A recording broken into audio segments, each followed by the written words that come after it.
So, last night we got our first look at Battlefield 6's next map, Wake Island, a returning icon, proper Battlefield heritage this map. And I've got to say, the trailer the team put together did an awesome job at showcasing what we can expect from this iteration of the map. The whole trailer for me was just a really good vibe. It was set up like a Battlefield 3 style gameplay showcase. We had bassy Battlefield background music, and there was a load of small details in there, especially around some of the player names, like John Battlefield is now basically canon in the franchise. We had Level 100 Bucket was one of the enemy player names. Another one was Beacon in Attic. I liked that one. And even Tachanka Local. So any Mass Effect fans out there, you might have picked up on that one. The attention to detail, it was top-notch in the trailer. And quite honestly, do we really expect anything different from the trailer team at this point? No. They're always producing absolute bangers. Wake Island has been in several Battlefield games now. I think the last one was Battlefield 5, where the island took on the form of a World War II airstrip and a base. Now, here in Battlefield 6, we have this island turned into a complete fortress, it seems like. There's buildings and emplacements scattered all over. We've got a barracks section. There's a weather station building that reminds me of Paracel Storm from Battlefield 4. The lagoon in the middle seems very shallow, and it's got this grounded container ship that takes up quite a lot of space in the shallow water, and that's going to give infantry another location to fight over. But of course, at the same time, you'll have the attack boats and the rib boats circling around because the lagoon is deep enough for naval warfare. There's a lot going on in the trailer, and it looks like the kind of chaos that we've seen all the way across Battlefield 6, but I do have to say, I still think we need more of these kind of maps in the game. We got Golmud Railway at the beginning of Season 3, and then we got Suru Reef at the beginning of Season 4. Both of those were a breath of fresh air after several just infantry meat grinder, infantry-centric maps that we got at launch of Battlefield 6, and in the seasons after launch as well. There are some good maps in that group as well, but damn did we need the space. And Golmud Railway, Suru Reef, and now Wake Island look set to give us that space. Golmud provides that massive ground war action. It's more focused on like armored units like tanks and IFVs versus infantry and a little bit of aerial warfare. And then we've got Suru Reef, which delivered a massive battle between helis in the sky and the attack boats in the water. And now it looks like we've got Wake Island, which is going to kind of combine both of those elements together. We're going to have helis, we're going to have jets, we're going to have ground armor like MBTs and infantry, all fighting it out together across land, air, and sea. Like I said, this is a great looking map, but we need to keep going on this trajectory. I think we need more of this kind of stuff. We also got to see some gameplay of the new two-seater jets coming with this update, the FA-81F Super Spectre and the F-74A Seacat. These are going to be combined with some kind of Top Gun collaboration where you're going to be able to play specific game modes and use these jets and stuff. But they do look to be available here on the Conquest version of Wake Island, which is pretty good too. So this adds an entirely new vehicle category into the game. And also, these jets look set to come with actual jet loadouts for the first time in Battlefield 6. I know, it's only taken 10 months since launch. But finally, jet pilots will have something to get excited about. And I think jet loadouts for the other jets are going to come at a later date, which, again, is just disappointment on top of excitement. But, you know, at least we're getting some loadouts for the new jets that you're going to be flying in this update anyway. And of course, because they're two-seater jets, you can now take one of your friends who doesn't fly jets, someone like me, for example, up into the sky, and they can help you take out other enemy vehicles that are going to be around the map, which is a completely different experience and not something that we've had in a Battlefield game for, well, quite some time. I'm guessing we're going back to, like, Battlefield 2 at this point.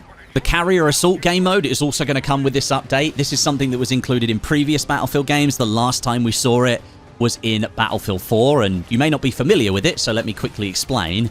Both teams are tasked with destroying the enemy team's aircraft carrier, and you have to capture key sectors across the map in order to open up windows for your team's jet to strike damage on the carrier. And then once enough damage has been done, you get to progress into the final assault, which sees you push into and on board the enemy carrier, and then you fight for the final objective that's inside of it. Now, last, as I said, this was in Battlefield 4 in the Naval Strike DLC. It was a really cool game mode, so I can't wait to play it again here in Battlefield 6. But I do want to take some time to discuss some of the more concerning elements of Battlefield 6. It's not all sunshine and rainbows just because there's a new map coming along. There's been a lot of talk in the community recently, you might have seen it on social media, about how the team keeps removing game modes from Battlefield 6 and from the custom search list. And that kind of coincides with the team's rotation of different matchmaking options that you can choose. So just the other day, a player successfully managed to get a refund from Steam for Battlefield 6 because the devs had disabled the rush game modes, and that player argued that this constituted content from the base game being removed. Now, I saw that story, it really caught my attention because, quite frankly, I agree with that player. I've argued consistently for years that Battlefield's slow retraction away from a proper server browser as a main entrance point into matches and towards coordinated matchmaking is a poor choice for a game like Battlefield. And I think we're seeing the results of that manifest itself here now in Battlefield 6. The team is stating that these removal of game mode matchmaking options are to help with the overall matchmaking health, and so players can get into populated matches. But what that reasoning fails to mention is that I believe it's the game's own terrible UI and emphasis on matchmaking itself that is causing the issue. That's what I believe anyway. You might think differently. The main menu is full of massive square tiles that take up loads of space, meaning if you want to find all of the available matchmaking options, you have to do a lot of vertical and horizontal scrolling, right? Well, a lot of players are not going to bother to do that, and they're just going to click on the first few tiles that are in front of them right away, meaning anything that's hidden off screen or anything more than a few scrolls away is going to suffer in terms of hit rate, and that means that that matchmaking option isn't going to have as many players in it. The current solution from the dev team is to remove game modes from the custom search feature and then amalgamate other game modes still available into single playlists, so there's less options for you to choose, just overall reducing your choice as a player. That doesn't seem great, does it? What's the real solution? Well, I believe, and many others believe, it's quite obvious, and it has been obvious since the open beta of the game, you need to clean up the main menu UI. Make the tiles smaller so you can fit more options on the screen, so people don't have to go looking for things so hard. They might actually be able to find the option they want within just one click or two, instead of having to scroll all the way down a menu, left and right, up and down. It seems absolutely crazy to me that this hasn't been floated as a solution to the problem. And then on top of this, something that the team is actually doing is implement a server browser that works with the matchmaking system to populate official persistent servers and host them in the server browser for people to choose. That would mean that matchmaking still remains the main way to get into lobbies into Battlefield 6, but if you're looking for something more specific, you can pivot into the server browser to find what you're looking for. So what you'd end up with is smaller matchmaking tiles on the main menu, visibly offering players more choice at a glance without them needing to go searching, but players who are comfortable searching or looking for something more niche in terms of an experience will be able to find that in the server browser. This would not only mean that more game modes and maps would be populated because there's more visible on the screen for you to choose from, easily accessible matchmaking options in the main menu, but also content from past seasons wouldn't be completely dropped and forgotten about so easily. Right now, Battlefield 6 simply goes month to month, moving from map to map, with the new map becoming the focus and everything revolving around it, and then it's dropped like a dead weight the moment something new comes along. There's not much concern for older content in Battlefield 6, not just from the players who are being fed this because the system they've got in front of them doesn't really allow them to find the old content very easily, but also from the development team as well, which I think is really strange because surely you'd want to showcase all of your content to all of your players. But right now, the system really only encourages you to play the new stuff. That just seems weird to me. The Battlefield Studios team could make some fundamental core changes, admittedly, to the matchmaking presentation and implementation, and you'd end up looking at a far healthier game in terms of content and gameplay variety. Because, as I've said, right now the game just focuses on the new content and drops all of the old content by the wayside.